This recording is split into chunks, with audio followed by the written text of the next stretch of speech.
Titingnan natin. What are your thoughts, Jonathan, sa yung sinasabi nilang work-life balance? Na-achieve ba yan? Or myth ba yan? Or is it, it's just another concept lang? What do you think? So I'd start with any person in the world is Okay. empowered to define their life.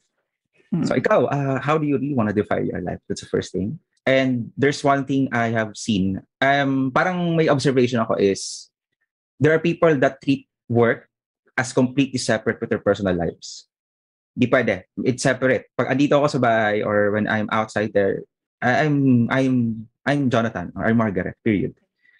And there are people who live their craft where their work and their life can't be separated. If you see them outside, like people I follow like Tony Robbins or even yung mga sikat na tao like Elon Musk or Jeff Bezos, they're attached to whatever their tweets are all about their work. So they have designed their life in a way that works for them. So kaya nga nung dati I was also a believer of work-life balance. So I mean I'm not a believer, but it's more like work-life balance is a concept, but living your craft is also another concept in itself. Yeah. Na both can work and not work for certain set of people who need, ang nagde-define here is boundaries. How thin or thick are the boundaries between the things that you do? How thick are they? Should your personal identity be separate from your professional identity, or do you want them to be together? How will those two separate spaces thrive? What's the best format? And kailan mo ba gagalawin yung boundary na yon? You need to know that as well. Diba? Yeah. Kasi minsan, paano kung close sale na sana to? Kaso, hindi, tao ako ngayon. I'm not a professional ngayon. Bahala ka dyan. But it's gonna give you like, 100 million pesos. O diba? Yeah. Kailangan mo lang on that day basagin yung boundary mo. Yeah. So, knowing when to shift those will really empower you. Halimbawa, nung pandemic, nung pandemic was a very beautiful, beautiful time kasi a lot of learning, a lot of growth, and dahil umuwi sa bahay karamihan ng tao, yung boundary kasing yon with work and home, na blur ulit eh. Yeah. And sabi nila, diba, no, dapat it's better in the office. Some naman, no, it's better at home. The way I observe it, as I've also coached people who have suffered and thrived both in the same instances. Mm-hmm. Some people are better at communicating with their relationships at home, and they're more in control when they're at home. Some naman, they are better with their workmates, and they're better at controlling their situation at work. So it's important ano yung relationship with your people around you. Some naman have estranged relationship with their family. Kaya nahihirapan sila na, alas 8 na, dapat magtatrabaho na ako dito ha. Hindi pwedeng inuutusan niyo pa ako magluto mamaya ng itlog.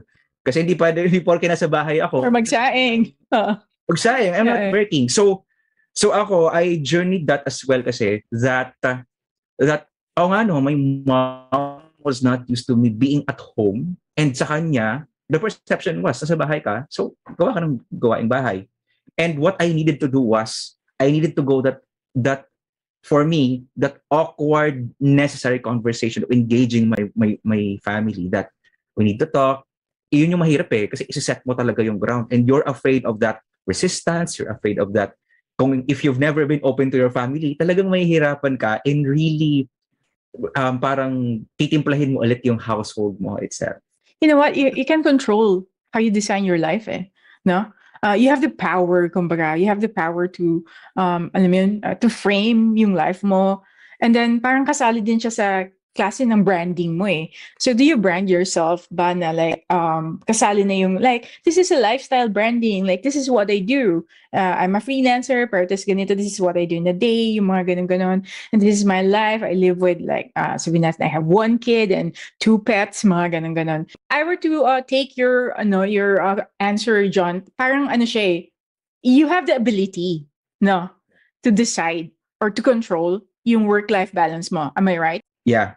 And I'm pretty sure marami kang nakausap na different types of people like working from home or sa corporate, self-employed, etc. Sa experience mo, based sa lahat ng naranasan mo, if there are 3 things or probably 2 things, it's up to you, reasons na bakit nagstagnate yung growth natin as Filipinos, what do you think are those 2 or 3 things? First kasi I grew up as a lone wolf. So I would do a lot of things on my own. And yeah, I don't want to be reliant on others. But the truth is you can really just carry a certain amount until di mo na kaya. But my desire to be a lone wolf kasi I wanted to be quick, so mabilis. I was consuming a lot of content on my own. But may halo rin kasi yun na ako na magbabasa, and I don't like being told what to do. Tapos when I have a mistake, I don't like it being parang, nagkamali ka. I don't like other people pointing it out. Even when I'm struggling, ayoko, don't point it out. I mean, I already know, di ba? And that has really made me instead of learning before I create the mistakes. Now I'm creating a lot of mistakes first, then learning.